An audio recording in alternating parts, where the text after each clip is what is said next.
Today I've come with a controversial topic, and that is building residential houses.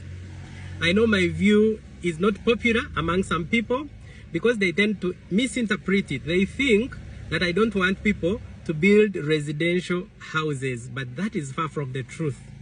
Please listen to the end. Don't comment by just hearing one statement or by reading the title of this video. My view is that there are many Ugandans that kill their financial future and fail to achieve financial freedom because of building residential houses at a time when they did not qualify.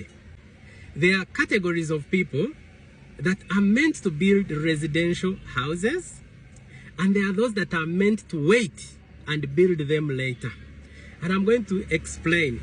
I'm dealing with land mistakes, and this is mistake number 10. Someone runs a business and then he sees the capital grow to, let's say, 100 million. And this person forgets that this is actually capital for the business. Picks 70 million, buys land. Picks 30 million, starts to construct. And after the foundation, the person gets stuck. The money is no longer there. And even in the business, the money is no longer enough. Suppliers begin demanding, and the money is not there. Customers begin asking for products, and the products are not there. The business dies. And remember, this house, which is just a foundation, cannot be sold as a house. This person begins looking for people to buy the land. Do you know what people will tell you? They will tell you, for me, I want to buy empty land. So demolishing your foundation is another cost. So I will cut the price by 5 million. Or you demolish it yourself and give me just empty land. Now this person goes back to zero. This person was simply impatient. I have seen people that have worked, they've run businesses, they've first accumulated their cash flow, and when they become financially free, they have built the houses they desire. Building from profit without affecting their businesses. I've seen people who have taken up a mortgage and the person works for 25 years or 30 years just paying for a mortgage. Just paying for a house to sleep in at night only. Do you know that to build a house, averagely, many people in the middle class that I'm addressing, who have smartphones and are working, many people build houses of about 100 million and above. Do you know that if you're renting a house right now at 500,000 per month, to build a house of 100 million, you need rent, your current rent of 16 years. Your current rent of 16 years in order to build that house. We can do a calculation. Some people wonder how I arrive at this. Now, most people now buy a plot, let's say 30 million, and use 70 million to build a decent house, maybe a 2-bedroomed house. Divide that 100 million by 500,000, which you're paying now. It will give you 200 months. You need 200 months of rent at a go.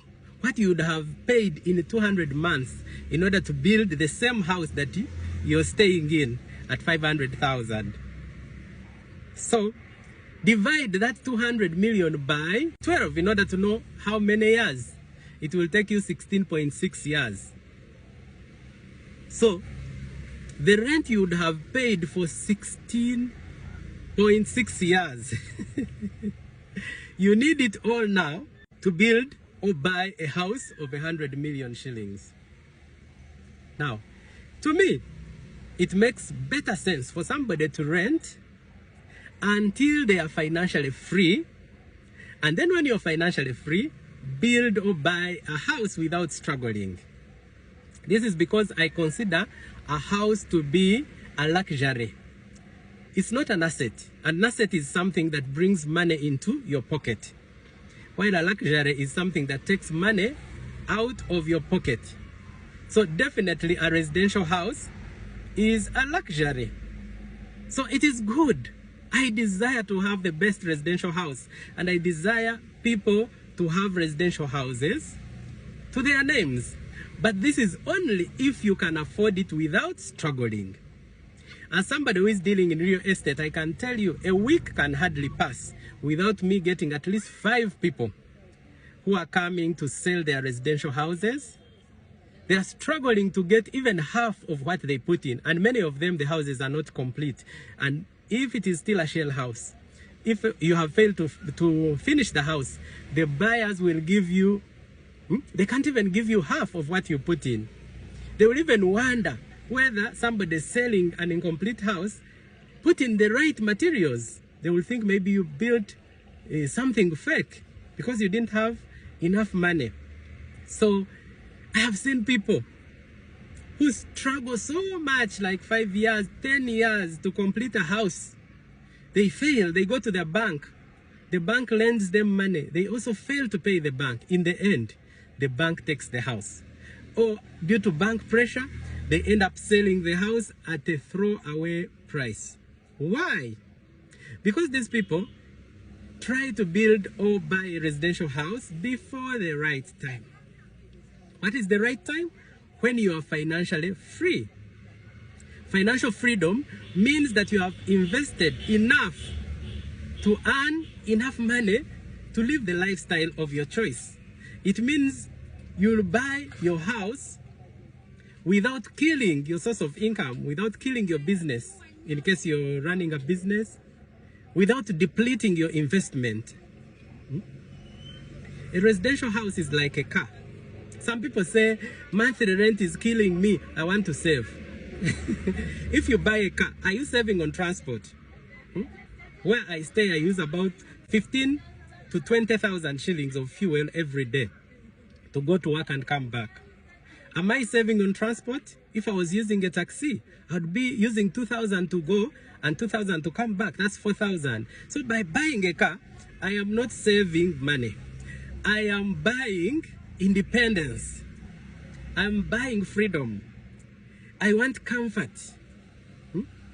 I want to be flexible. Same with the residential house. You want to stay in your own home. You feel good. It feels good to have a house, to know that no landlord is going to come and knock on your door, to know that you're not going to be shifting from one house to another. It feels good. So buying or building a residential house is for emotional reasons, to feel good, to have status, for security, to feel that you have something to live for your children. But it is not saving.